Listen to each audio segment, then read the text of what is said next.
questão ela tenta fazer uma abordagem fora dos próprios gregos, como a gente pode perceber aqui pelo enunciado da questão.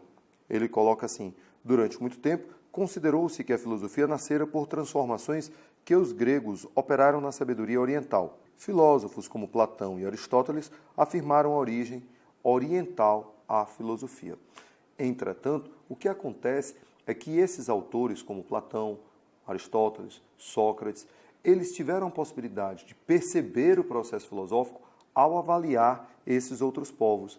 E ao avaliar esses outros povos, eles puderam trazer um pouco dessa condição filosófica e de pensamentos naturais desses povos para dentro do seu próprio cotidiano. Desta feita, a gente consegue criar amarras entre o processo de pensamento desses povos orientais com os povos ocidentais. Daí o nascimento da dúvida e, a partir daí, os questionamentos do próprio processo mitológico. E, a partir daí, o nascimento da filosofia. As explicações contidas no texto demonstram que o processo de consolidação da filosofia na Grécia Antiga foi consequência da item correto a ser marcado, o item B de bola, a apropriação inovadora da sabedoria de outras culturas. Como nós colocamos para vocês, a partir do momento que ele passa a ter essa noção de cultura, de entendimento religioso, de entendimento científico que esses outros povos tinham, ele conseguiu montar um novo tipo de conteúdo que seria o duvidar da filosofia. Então, item correto, item B de bola. A questão trata sobre o individualismo e nos diz: o indivíduo não é ou não é mais mestre de si, o que não quer dizer que ele não seja ator. Ele o é, na verdade, mas à maneira daquele que recita um texto escrito por outra pessoa. Ele pode acrescentar a entonação, com mais ou menos calor, eventualmente introduzir uma réplica. No entanto, ele continua prisioneiro de uma forma que ele não pode, em hipótese, modificar por vontade própria. Nesses tempos em que é de bom tom falar sobre individualismo, quando é difícil questionar esse pensamento convencional, não é inútil lembrar a evidência empírica da imitação furiosa, deste instinto animal que nos impulsiona em geral a fazer com os outros. O texto destaca o comportamento do indivíduo diante da sociedade na contemporaneidade, caracterizado pela tendência do indivíduo em agir de acordo com os referenciais coletivos. É justamente o que o texto vem nos dizendo, a questão da imitação, o quanto aquilo que o coletivo faz ressoa nas nossas atitudes. Portanto, o item correto é aquele que traz como referência o coletivo, é o item C. As figuras que vão nortear essa questão são Descartes e Bacon. Eles trabalham essa questão ao longo do desenvolvimento da própria história. Ambos colocam a ciência dentro de um patamar de posse, onde essa ciência possa ser desenvolvida para melhorar o sentido da humanidade. Os porquês da ciência, o seu desenvolvimento, as razões e, especialmente, os motivos pelos quais eu faço ciência desenvolver. Nesse caso, Descartes e Bacon colocam que o discurso do método seria a melhor forma da gente poder evoluir dentro do processo do conhecimento. Assim, como o nosso amigo Francis Bacon coloca, saber é poder, que está dentro do próprio texto. E a pergunta se consolida ao colocar: as afirmações de Descartes e Bacon demonstram, respectivamente, que as relações entre ciência e sociedade trouxe como consequência. A questão não pergunta o que se quer, mas qual a consequência desse processo. Infelizmente, a consequência do processo científico, devido à apropriação indevida de pessoas que só usurpam do poder da ciência, seria, indiscutivelmente, o item E, a degradação ambiental e a desigualdade social, que, infelizmente, a cada dia, dentro dos propósitos nos quais a ciência acaba sendo colocada, ela só tende a aumentar. Então, o item correto, item E. Oi, gente. Nós temos nessa questão uma análise comparativa entre dois textos. Um primeiro uma tirinha e depois um texto que fala sobre o cartesianismo. Vamos ao primeiro texto. É uma tirinha que fala de um diálogo entre pai e filho e diz o seguinte: Hamlet, existem apenas dois tipos de pessoas neste mundo, navegantes e não navegantes. E aí o Hamlet pergunta: de acordo com quem, pai? E o pai responde, com os navegantes. Texto 2. Quem ou que é o outro no sistema cartesiano? Ora, o outro é um produto de meu pensamento, assim como todas as outras coisas das quais posso ter certeza racional. O outro de que falo é uma representação, isto é, não tematizo o outro enquanto outro, alteridade absoluta, mas o tematizo como um efeito do meu próprio pensamento. Em outras palavras, no âmbito de uma filosofia da representação, como é a filosofia cartesiana e toda a filosofia hegemônica, desde suas origens até nossos dias, o outro não passa de algo que eu mesmo crio no pensamento. O outro sou eu mesmo. Então a questão pede, ao longo do século XX, o debate filosófico acerca de questões ligadas à identidade e à alteridade ganhou notoriedade, sobretudo a partir do existencialismo. Com base na leitura dos textos, percebe-se que a representação cartesiana do outro segue referências próprias daquele que, ao nomear, mantém certo domínio sobre essa representação. Item correto, item E. Por quê?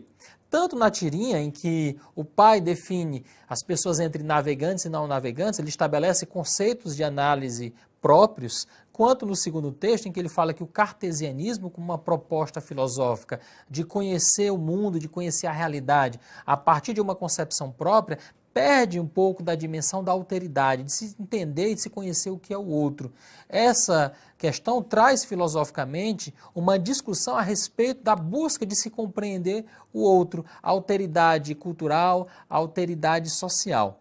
Portanto, é essa que segue referências próprias daquele que, ao nomear, mantém certo domínio sobre a representação. Ou seja, ao caracterizar as pessoas que são diferentes de mim, tanto pela origem como pela cultura, pelos hábitos, eu estou estabelecendo critérios valorativos, critérios culturais que são meus e não deles. Então, perde-se aí o princípio antropológico da alteridade, que é de você reconhecer o outro nas suas características, nas suas particularidades e respeitá-lo exatamente nessas particularidades. Vamos entender então por que os outros itens estão incorretos. O A. Anula as diferenças entre aquele que nomeia e aquele que é nomeado.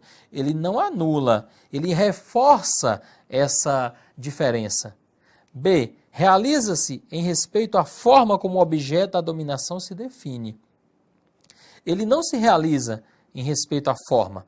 Por quê? Porque aquele que define se estabelece como um ser que domina, como um ser que está acima daquele que é analisado. Então isso, de certa maneira, está filosoficamente na origem, na raiz do preconceito cultural, do preconceito social e da dominação que existe entre as pessoas. C. Materializa-se quando são atribuídas ao outro identidade e liberdade.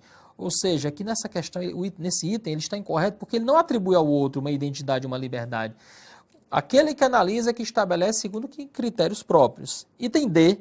Atribui sentido ao outro, ao considerar as características internas daquele que é nomeado. Ele não considera as características internas, ele ignora, já que eu estou avaliando segundo meus critérios, meus referenciais particulares. Portanto, a resposta correta é o item E. É isso aí, gente. Valeu! Você pode perceber que ela versa sobre a questão de patrimônio. Nesse caso, o patrimônio que está sendo colocado aqui é um patrimônio imaterial, que ele fala sobre o Círio de Nazaré ter recebido uma titulação da Unesco. Então perceba aqui, no enxerto da questão, que ele diz assim: a Organização das Nações Unidas para a Educação, a Ciência e a Cultura, Unesco, deu o certificado de Patrimônio Cultural Imaterial da Humanidade, no caso aí, queridos, ao Círio de Nazaré. Agora, por que o Círio de Nazaré recebeu essa titulação? O Círio de Nazaré é uma celebração religiosa na região de Belém do Pará, aonde, pelo próprio texto, como ele deixa aqui bem claro, há 221 anos que chega a reunir cerca de 2 milhões de participantes entre curiosos e devotos pregadores de promessa. A festividade, então, é gigantesca, uma das maiores festas religiosas do Brasil, indiscutivelmente a da região do Pará. É importante nós lembrarmos que o Círio de Nazaré ele é atrelado à Igreja Católica. Entretanto, não é uma festividade apenas católica. Ela tem uma característica católica, mas ela evoca também um ar de profanismo, porque liga-se a uma questão mística, a uma questão sincrética da própria região. Mas, indiscutivelmente, agrega valores indiscutivelmente ao propósito da família, da organização social e de valores éticos e morais. Então, nesse caso, a titulação dada ao Círio de Nazaré justifica-se por o item, no caso, a ser marcado, item B de bola, sua ênfase na tradicional devoção popular familiar. Ficando claro, então, aqui no final do próprio texto, quando ele diz, sendo um grande momento de reinteração de laços familiares, assim como de manifestação social e política. A questão ela fala sobre a capoeira, um dos patrimônios imateriais mais tipicamente brasileiros e reconhecido mundialmente. A Unesco, como o texto coloca aqui, declarou a roda de capoeira como patrimônio cultural imaterial da humanidade. O reconhecimento da roda de capoeira pela Unesco é uma conquista muito importante para a cultura brasileira. A capoeira tem raízes africanas que devem ser cada vez mais valorizadas por nós, destacou a ministra interina da Cultura, Ana Cristina. Ela não apenas coloca como um patrimônio nosso, mas ela fala das raízes que a capoeira tem na própria África. Sabemos muito bem que houveram mudanças no processo da capoeira. Então, houve tanto uma raiz como uma mudança que acaba consolidando um povo dentro de uma nação. Então, a gente já identifica aí a questão correta. Então, ele coloca aqui como uma pergunta. O reconhecimento da roda de capoeira como patrimônio imaterial da humanidade representaria A. Indiscutivelmente é o item C, onde ele coloca valorização da diversidade étnica e cultural na construção de uma nação. Visto que, ao construir uma nação, temos a plena possibilidade de chegarmos a uma condição onde o ser humano teria uma cultura própria ou uma cultura de outrem para poder, a partir daí, construir uma nova ideologia, um novo Estado, uma nova nação. Nesse caso aqui, item indiscutivelmente, item C de casa. Para apresentar aos clientes todas as características de mais um novo empreendimento e conseguir fazer boas vendas, os corretores de determinada imobiliária construíram um esboço de uma planta mostrando a disposição dos terrenos no futuro residencial.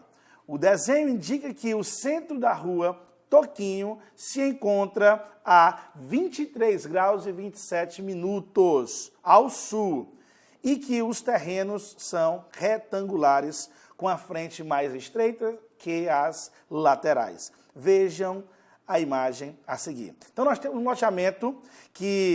loteamento Bossa Nova Brasil, onde na rua Toquinho você vai ter a linha imaginária 23 graus 27 minutos ao sul. Então, logo entendemos que o Trópico de Capricórnio passa no centro da rua Toquinho, tá bom? Beleza. Então, em uma visita, um dos clientes fez a seguinte pergunta: o que é preciso fazer na construção das casas para garantir o máximo de insolação na frente do imóvel? Então, o corretor respondeu o quê? Galera, essa questão envolve um pouquinho sobre o movimento aparente do sol, que ele pode ser diário, tá bom? O sol nascendo a leste e se pondo a oeste, ok? Beleza? E também pode ser anual, de acordo com o movimento de translação da Terra envolvendo solstícios e equinócios, tá bom? Então, o item correto vai ser o item D, quando ele fala, ó,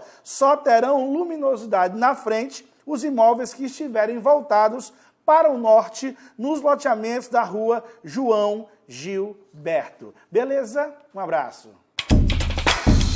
A história do tempo presente. Somando-se a isso, a geopolítica mundial mais fortemente concentrada na Europa centro-oriental. A declaração do presidente Vladimir Putin, russo, de que a Rússia iria fortalecer o seu arsenal de mísseis intercontinentais em um numerário de aproximadamente 40, preocupando o secretário de Estado, John Kerry, revisita uma página de tensão que envolveu a bipolarização entre duas superpotências.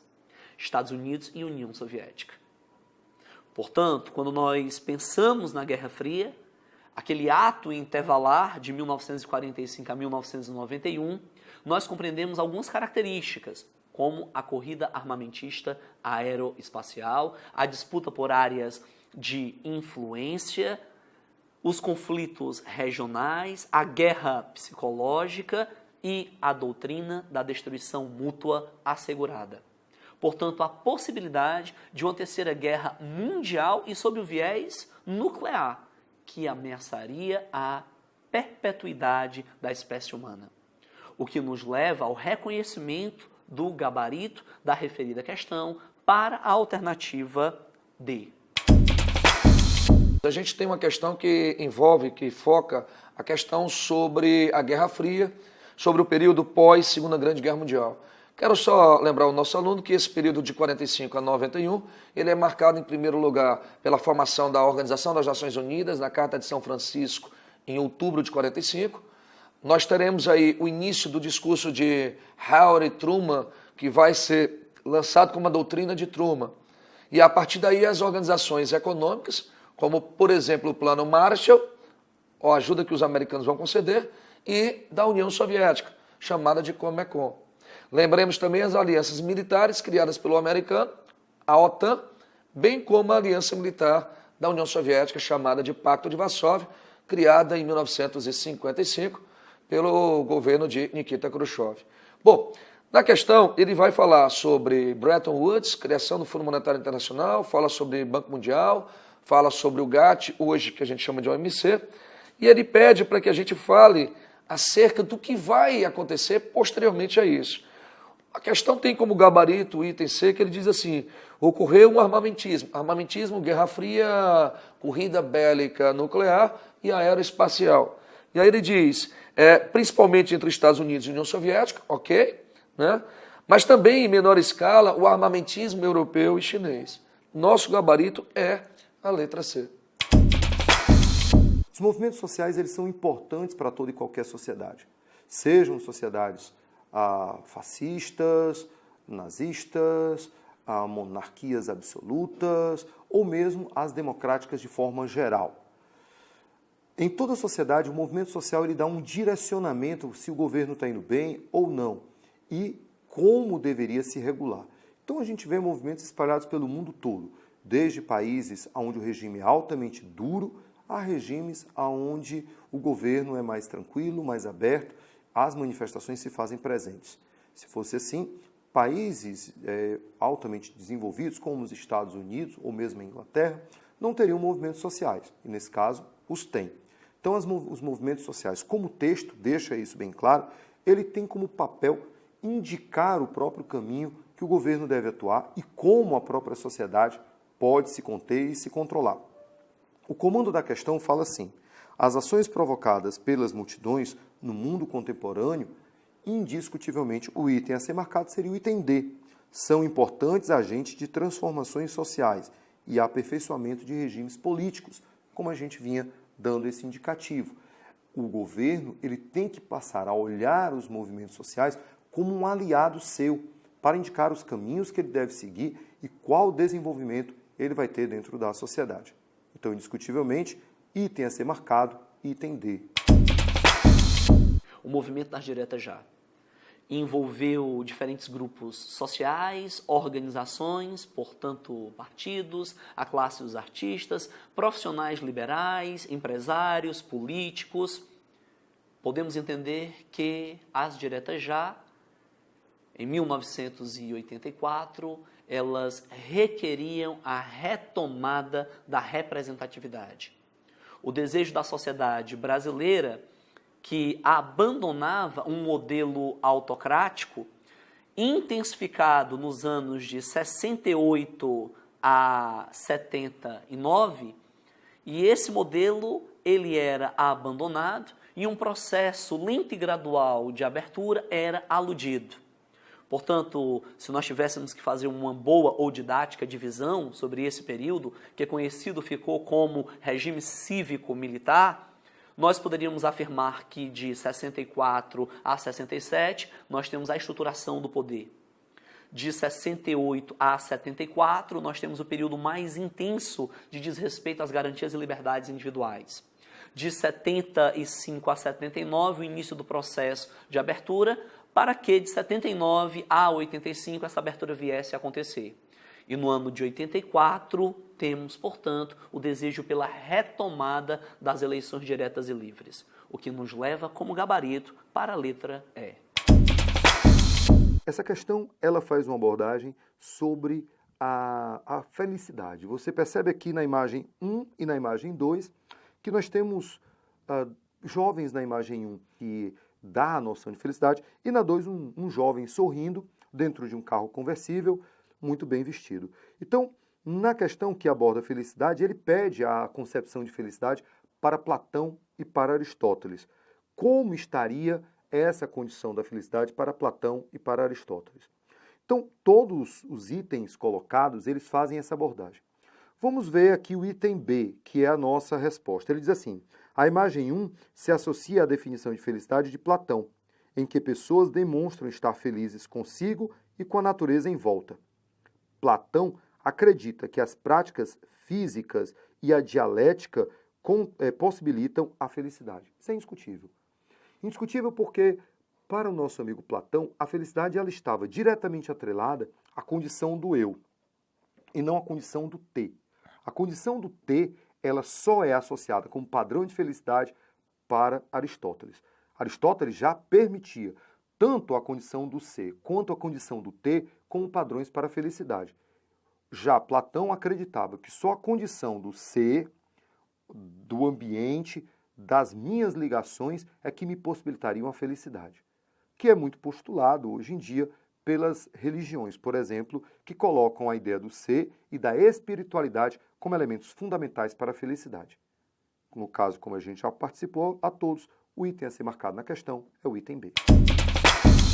Rapaziada, essa questão que traz 2 textos interessantíssimos falando sobre um novo modelo de produção industrial que vai surgir na segunda metade do século XX, diante de algumas mudanças significativas, tanto da questão geopolítica como econômica após a Segunda Guerra Mundial, e esse modelo chamado toyotista, que vai substituir o modelo anterior que foi implantado pelos americanos no início do século XX, chamado Fordismo. Olha só, professor, esse modelo japonês, que tem como principais características o aumento da produtividade, relacionado ao aumento da qualidade do produto, tudo isso com uma maneira bastante estreita com relação à modernidade, à tecnologia, que estava surgindo nesse mesmo momento, uma terceira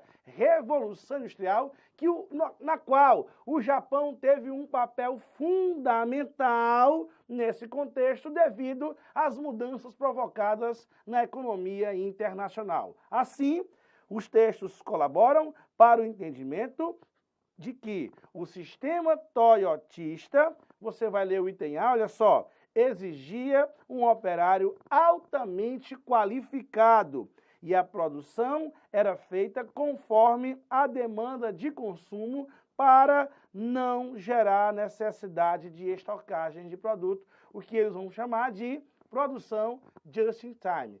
No Fordismo, produzia para depois vender, no toyotismo, vende para depois fabricar.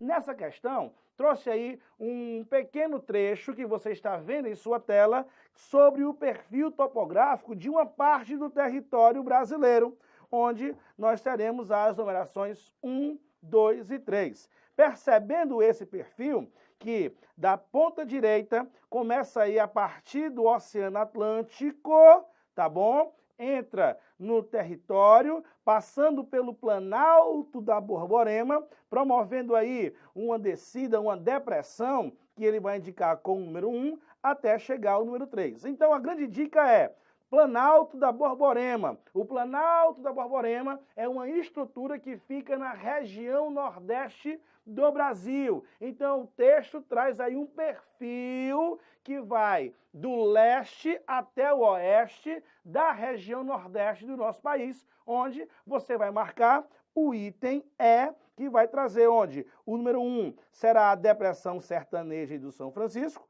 O número 2, a planície e tabuleiros litorâneos e planaltos e chapadas da Bacia do Parnaíba, que vai identificar o item 3. A citação, a menção que ele faz a Simone de Beauvoir busca caracterizar o padrão de marginalidade, esquecimento e subalternidade, a qual as mulheres e a história das mulheres ficou limitado durante décadas perante a história ocidental. Quando nós imaginamos a condição da mulher, seja na Europa tradicionalmente machista ou na América Latina fortemente patriarcal, nós percebemos que as restrições e imposições limitavam liberdades, inclusive limitavam e restringiam talentos, colocando a mulher sempre em uma condição de inferioridade. Portanto, no texto é dito, a mulher não nascia, a mulher tornava-se, portanto, assumia a sua condição de mulher. Nós entendemos que os movimentos sociais, seja a era das revoluções ou a Primeira e a Segunda Guerras, elas acabaram colocando a mulher protagonizando movimentos de ruptura. Portanto, essa questão ela foi formulada para se fazer uma reflexão crítica, que busca desconstruir a condição da mulher em um universo de subalternidade para traduzir a sua importância. O gabarito para a referida questão alude na letra B. Perceba que essa é uma discussão mundial, a questão de como se tratar uma pessoa que não se identifica nem do gênero masculino nem do gênero feminino. Sabemos muito bem que esses padrões culturais são muito levados em conta para essas institucionalidades do gênero. O menino ou a menina ou simplesmente a criança. Essa discussão ela é uma discussão muito forte dentro do Estado brasileiro também. E serve para uma análise para que a gente tenha a possibilidade de amadurecermos essa questão dia a dia com valores culturais sendo sempre colocados como um guia.